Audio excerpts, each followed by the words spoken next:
जय हिंद दोस्तों, आप सभी को मेरे यूट्यूब चैनल पर स्वागत है। आज हमारे साथ बिमलेश सर हैं जो 1275 में 16वीं रैंक हासिल किए हैं। तो सर से हम लोग जानेंगे सर का बुक लिस्ट क्या था और सर का स्ट्रेटजी क्या था। सर आपको मेरे यूट्यूब चैनल पर स्वागत है। Thank you Saroj ji. आप अपना इंट्रोडक्शन दीजिए। मेरा नाम बिमलेश कुमार हुआ और मैं एसआई 1275 में सिलेक्टेड हूँ। अभी जो है बीपीए में मैं ट्रेनिंग कर रहा हूँ। तो सर से हम लोग जानेंगे कि बुक लिस्ट क्या है। सर आपका बुक लिस्ट क्या था? बुक लिस्ट जैसा कि सबको पता है, लुसेंट तो सबको पढ़ना ही पढ़ना है क्योंकि वो रामबाण है। बिल्कुल सर। और उसके बाद जो है क्राउन अगर आप पढ़ सकते हैं तो वो पढ़ लीजिए। बिल्कुल सर। और ये दोनों में से कोई एक आप पढ़ सकते हैं। बिल्कुल सर। उसके बाद जो है आप सर जैसे ये तो हो गया कि थ्योरी के लिए आप लुसेंट पढ़े होंगे या हाँ, कुरान पढ़े होंगे, मेन लेकिन बुक सर ये तो थ्योरी पार्ट हो गया। लेकिन प्रैक्टिस कहाँ से किया जाए, क्योंकि क्वेश्चन भी करना बहुत जरूरी है कि नहीं? तो प्रैक्टिस के लिए जैसे कि क्राउन है या लूसेंट है, तो ये दोनों का ही जो एक ऑब्जेक्टिव भी आता है। बिल्कुल सर। तो ये दोनों में से किसी एक का ऑब्जेक्टिव बुक ले लीजिए और उसको जो है सेट के फॉर्म में जो है उसको सॉल्व कीजिए। बिल्कुल सर, मतलब लुसेंट का ऑब्जेक्टिव। हाँ, लूसेंट या क्राउन किसी का भी। सर आप घटना चक्र पढ़े थे? हाँ, घटना चक्र तो पढ़े ही थे। तो सर घटना चक्र किस तरह से किया जाए उसको, घटना चक्र और कब करना चाहिए घटना चक्र? घटना चक्र जो है ना, आपके पास अगर टाइम है बिल्कुल सर। तो उसको कर सकते हैं। बिल्कुल, यानी कि लुसेंट से थ्योरी पढ़ लेना और घटना चक्र क्वेश्चन लगा लेना, नहीं ना सर? नहीं, उसमें जो है ना घटना चक्र में आप ऐसा कर सकते हैं। आपका सही कह रहे हैं कि क्वेश्चन भी उसका लगा लेंगे, लेकिन उसका जो है ना घटना चक्र का पहले जो है थ्योरी दिया हुआ रहता है। हाँ, और उसके बाद जो है क्वेश्चन दिया हुआ रहता है। तो पहले आप थ्योरी एक बार पढ़ लीजिए और थ्योरी जैसे आप पढ़िएगा ना तो उसके बाद जो है क्वेश्चन खुद ब खुद जो है क्वेश्चन सॉल्व हो जाएगा। बिल्कुल सर। सर ये बताइए कि ये तो हो गया कि जीके के लिए हो गया, लेकिन ये बताइए कि करंट अफेयर कहाँ से पढ़ा जाए, और करंट अफेयर के लिए बुक कौन सा सही रहेगा? करंट अफेयर के लिए आप ऑनलाइन तो उतना लोग नहीं ये प्रीफर करना चाहिए, लेकिन ऑनलाइन भी कुछ लोग पढ़ते हैं। लेकिन बुक में मैंने जो पढ़ा था वो मैं बता देता हूँ, शेयर कर देता हूँ आपको। मैंने एडिटोरिया का पढ़ा था, ठीक है। और एडिटोरिया के अलावा अगर आपके पास अगर टाइम अगर बचता है, कुछ अगर एक्स्ट्रा टाइम देना चाहते हैं तो स्पीडी का थोड़ा देख लीजिएगा उसका। बिल्कुल सर। और स्पीडी में भी वो आप जो है शुरुआत वाला पार्ट नहीं, जो नेशनल वाला जो आता है ना, है वन लाइनर जो रहता है वो आप देख लीजिए। मंथली वाइज भी देता है ऑनलाइन। मंथली वाइज जो रहता है वो देखना है उसको। बिल्कुल सर।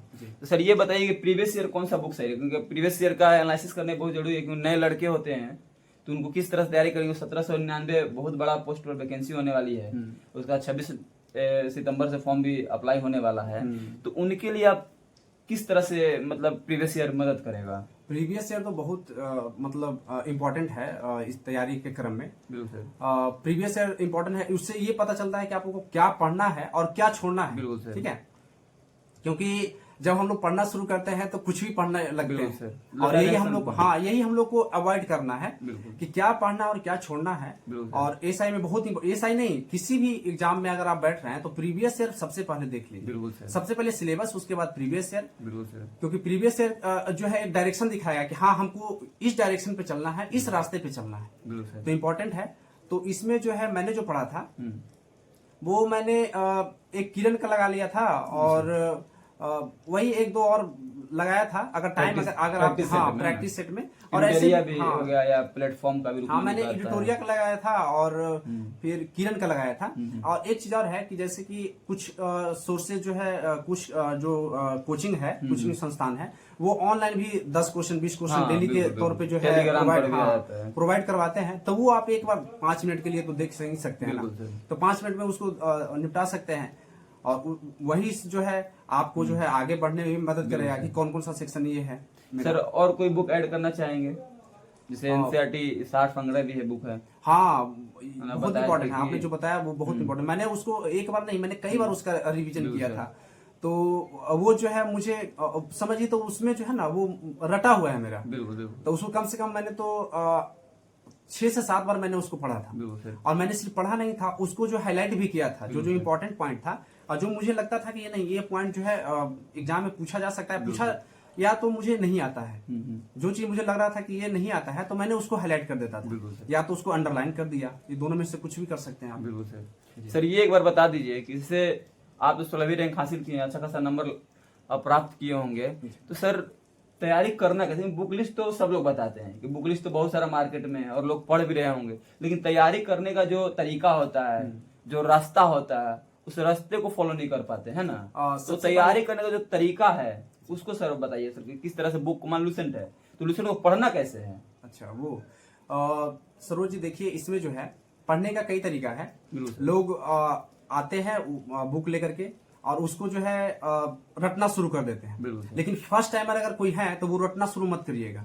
लेकिन अगर पहले से पढ़ा हुआ है तब तो उसको देखते चल जाना है, याद करते जाना है। लेकिन अगर फर्स्ट टाइम अगर आप पढ़ रहे हैं, फ्रेशर अगर हैं, तो उसको क्या करना है कि फर्स्ट टाइम में पहले आप उसको रीडिंग दे दीजिए। ठीक है, जितना दिन लगे आपको, 10 दिन 15 दिन, अगर 2 घंटे 3 घंटे 4 घंटे अगर देना चाहते हैं तो 4 घंटे दीजिए और 15 दिन या 20 दिन में उसको जो है कंप्लीट कर दीजिए। ज्यादा भी टाइम नहीं देना है और इसको कंप्लीट करना है। उसके बाद सेकेंड रीडिंग में जो है आप सेकंड रीडिंग पढ़िएगा, तो अगर उसको रीड कीजिएगा तो उसमें जो है थोड़ा थोड़ा जो इम्पोर्टेंट लगेगा उसको जो है प्रीवियस ईयर आप मारेंगे ही, तो प्रीवियस ईयर से पता चल जाएगा कौन कौन सा क्वेश्चन, कैसा क्वेश्चन आता है। तो उसको जो है इम्पोर्टेंट चीज जो रहेगा, जो फैक्ट रहेगा, उसको जो है अंडरलाइन कर देना है। ठीक है, उसके बाद थर्ड में जब पढ़ना है तो बहुत सारा फैक्ट जो है आपको याद रहेगा। ठीक है, थर्ड में जो आपको लग रहा है कि थर्ड में जो पढ़ रहे हैं ये हमको याद नहीं है, तो फिर उसको जो है हाईलाइट करते चलिएगा। ठीक है, जो आपको लगे कि ये एग्जाम में आ सकता है या प्रीवियस ईयर में मैंने ये पढ़ा है ऐसा चीज, तो उसको हाईलाइट करते चलिएगा। तो ये हो गया। और ये सारे बुक में करना है, आपको सिर्फ लूसेंट में नहीं करना है। जैसे कि मैंने बताया था वो एनसीईआरटी का जो साफ है महेश बनवाल, उसमें भी सर टॉपिक वाइज दिया हुआ है ना, पॉलिटिकल अलग है, जियोग्राफी अलग है, और उसमें भी पॉलिटी भी है तो सब्जेक्ट वाइज दिया हुआ है, सब्जेक्ट वाइज उसमें दिया हुआ है। तो और एक चीज और उसमें मैं बताना चाहता हूँ विशेष करके कि जो बॉक्स में जो रहता है ना, वो बॉक्स वाला पे बहुत मतलब ज्यादा फोकस करना है। ठीक है, क्योंकि बॉक्स वाला से क्वेश्चन बहुत ज्यादा इसमें पूछा जाता है। तो बॉक्स वाला तो एकदम पूरी तरीके से घोल के पी ही जाना है, अब बाकी जो है रीड करते जाना है, अब बाकी जो है उसको याद भी करते जाना है। ठीक है सर, ये बताइए कि जो नए अभी 1799 जो पोस्ट है, जो नए लड़के होंगे जो कभी भी एग्जाम नहीं दिए हैं, तो उनको प्रैक्टिस सेट अभी जब लगा रहे होंगे या कुछ दिन पहले से तैयारी कर रहे होंगे वो लोग, तो प्रैक्टिस सेट में वो लोग कमेंट करते हैं कि सर मेरा नंबर बहुत कम आ रहा है, नंबर कम आता है तो हम डिमोटिवेट हो जाते हैं, तो नंबर हम लोग इंक्रीज कैसे करें? क्या तरीका होना चाहिए कि नंबर इंक्रीज हो? अब मैं अपने बारे में बताऊंगा प्रैक्टिस सेट के बारे में कि मैंने क्या सोचा था कि प्रैक्टिस सेट में इतना कम नंबर आ रहा है। तो लेकिन सबसे पहले मैं बता देना चाहता हूं कि प्रैक्टिस सेट जो है ना, आपका जो है सिर्फ ये बताता है कि आपका कौन सा सेक्शन वीक है। ठीक है, ये नहीं डिसाइड कर रहा है कि आपका रिजल्ट होगा कि नहीं होगा। बिल्कुल किसी से भी पूछ सकते हैं जिसका रिजल्ट हुआ है वो। तो प्रैक्टिस सेट में अगर कम नंबर आ रहा है तो कभी भी घबराना नहीं है। प्रैक्टिस सेट में कौन सा सेक्शन आपका कमजोर है, कौन सा सेक्शन जो है आपका गलत हो रहा है, उस पे फोकस करना है। और उस पे फोकस कहां से करना है, जैसे कि मैं अपने बारे में बता दूं, तो जब मैं प्रैक्टिस सेट लगाता था, प्रीलिम्स की मैं बात कर रहा हूं, तो मेरा जो है बायोलॉजी सेक्शन गलत हो रहा था। बार बार बायोलॉजी का जो क्वेश्चन था वो गलत हो जा रहा था। तो मैंने क्या किया कि मैंने ये सोचा कि मैंने कहां से इसको जो है बायोलॉजी को मतलब क्लियर किया जाए, उसको जो है मजबूत बनाया जाए, स्ट्रांग बनाया जाए। तो मैंने जहां से मैंने पढ़ा था वो उसके बारे में मैं बता दूं, तो खान सर का सब्जेक्ट वाइज जो आता है, कुछ वीडियो आता है उनका, तो सब्जेक्ट वाइज जो बायोलॉजी था, मैंने बायोलॉजी परचेज किया था। 200 या समथिंग 150 या 200 में उनका बैच आ जाता है, वो बायोलॉजी का आया था, तो मैंने वो परचेज किया था। पहले मैंने उनका पहले वीडियो मैंने देखा, और वीडियो देख करके फिर उनका जो है पीडीएफ जो वो प्रोवाइड करवाए थे, वो पीडीएफ मैंने निकलवाया। और मैं बता रहा हूँ कि वीडियो मैंने एक ही बार देखा था, और पीडीएफ को जो है मैंने कई बार उसका रिवीजन किया, उसी तरीके से जो मैंने पहले बता चुका हूँ कि पहले एक बार मैंने रीड किया पीडीएफ का, दूसरी बार में मैंने उसको हाईलाइट किया, अंडरलाइन किया, फिर जो है हाईलाइट किया, और कई बार उसको मैंने रिवीजन किया। तो मेरा बायोलॉजी जो है बहुत अच्छा हो गया था। इसी तरह से आप लोग जो भी सब्जेक्ट हो वैसे आप क्लियर कर सकते हैं। सारा सब्जेक्ट तो प्रैक्टिस सेट में नंबर कम आए तो घबराना नहीं है, और जहाँ जो पॉइंट आपका कमजोर है, जो आपको टॉपिक कमजोर, उसको पढ़ लीजिए, ताकि वो क्वेश्चन जो अगला सेट में आए वो गलत ना हो, है कि नहीं सर? मैं एक और इंस्टेंस जो है यहाँ पे मैं शेयर करना चाहता हूँ। मैंने जो है मेंस देने से पहले जो है मैंने एक सेट मारा था एडिटोरिया का, और एडिटोरिया का मैंने उस टाइम जब मारा तो मेरा जो है नंबर बहुत कम आया था।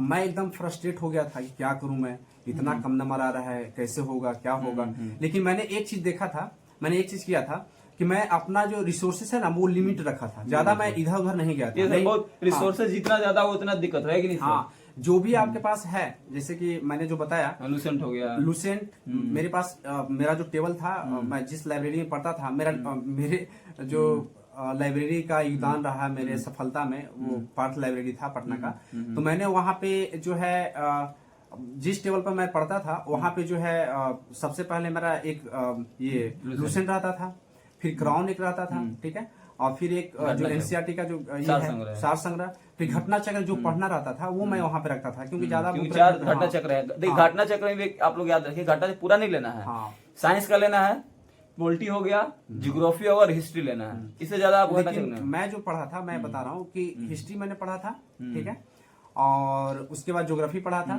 ठीक है, उसके बाद मैंने साइंस पढ़ा था। साइंस में भी साइंस टेक को मैंने छोड़ दिया था। साइंस नहीं आता है ज्यादा, साइंस टेक उसमें रहता है, लेकिन साइंस टेक आप छोड़ सकते हैं, लेकिन टाइम है तो आप पढ़ सकते हैं, कुछ भी उतना नहीं। साइंस टेक सर, लेकिन क्वेश्चन जो आता है करंट से रिलेटेड आता है कि नहीं? हाँ, उसमें करंट से रिलेटेड हो सकता है, उसमें पूछा जाता है। और एक चीज और है कि इसमें पॉलिटी है, तो पॉलिटी अगर आप करते हैं तो ठीक है, लेकिन अगर नहीं भी करेंगे ना लूसेंट कवर हो जाएगा, तो लूसेंट और क्राउन से आपका कवर हो जाएगा, और सेट मारिएगा ना, उस सेट से जो है कवर हो जाएगा। और एनसीईआरटी सार संग्रह, हाँ, एनसीईआरटी सार संग्रह में देखे सर, जब हम पढ़ते थे अनुमान लगा थे कि वो घटना चक्र ही निचोड़ है, वो घटना चक्र का क्वेश्चन पूरा उसमें कवर हो गया। हाँ, आपने सही कहा, ये बात क्योंकि हम देखे उसमें सारा घटना चक्र क्वेश्चन है वहाँ। तो आप अगर घटना चक्र नहीं कर सकते, लेकिन एनसीईआरटी सार संग्रह जो महेश बर्नवाल का है उसको आपको करना है, और नया वाला सीरीज लीजिएगा, जो नया आता है सीरीज 15 चल रहा है सीरीज, तो नया वाला जो एडिशन आ रहा है उसको लीजिए, तो उससे भी हो जाएगा। घटना चक्र नहीं करना है आप मत कीजिए, लूसेंट ऑब्जेक्टिव ले लीजिए, क्योंकि वो थोड़ा पतला बुक है लूसेंट ऑब्जेक्टिव, वहां से हो जाएगा। घटना चक्र बहुत मोटा बुक है, लेकिन एनसीईआरटी सार संग्रह बुक करना है कि नहीं सर,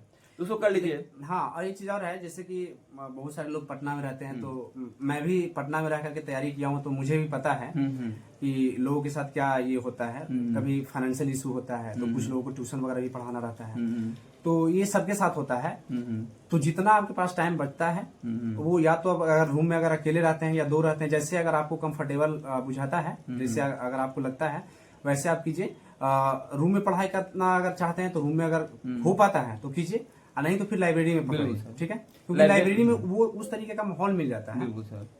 और सारा चीज, हाँ, और लाइब्रेरी में रहने पे जो है आपको इधर उधर ध्यान भी नहीं भटकेगा कि ये करना है वो करना है। एक टाइमर अपना लगा हुआ है, अगर मान लीजिए कि ट्यूशन अगर आपको पढ़ाने जाना है तो एक टाइमर लगा लीजिए कि हाँ इतना बजे से हमको जाना है, और अपना अरे उसमें क्या होता है कि 3-3 4-6 घंटे का स्लॉट दे दीजिए, कि 3 घंटे हमको ये लूसेंट पढ़ना है, लूसेंट में भी क्या पढ़ना है 3 घंटे बांट लीजिए, हिस्ट्री ज्योग्राफी पॉलिटी साइंस ये सब बांट लीजिए, पहले ही बना लीजिए आप, डेली सब सब्जेक्ट पढ़िए, ये नहीं कि हाँ, मतलब अपने अकॉर्डिंग देख लीजिए। मैंने जो किया था कि 7 दिन में जो है मैंने एक सब्जेक्ट जो है कंप्लीट किया था, उसके बाद 7 दिन, कोई 4 दिन का सब्जेक्ट रहता था, कोई 3 दिन 4 दिन 2 दिन, इस तरीके से मैंने सब्जेक्ट को बांट दिया था। अब मैं कंप्लीट करना है तो करना है, ऐसा नहीं कि आज नहीं कंप्लीट हुआ तो छोड़ो भाई, कल हो जाएगा परसों हो जाएगा, ऐसा नहीं, मैंने कल पे नहीं छोड़ा था। अगर कुछ सेक्शन बच गया, मतलब अगर टाइम नहीं मिला, अगर बच गया तो वो कल जो है एक्स्ट्रा टाइम में आप कीजिए, बिल्कुल एक्स्ट्रा टाइम दीजिए, उसमें आप कीजिए, तब जो है आप टॉपर बन पाइएगा, आपका टॉपर वाले लिस्ट में आएगा ना। बहुत बहुत धन्यवाद सर, आप लोग समझ सकते हैं, इसको फॉलो कीजिए।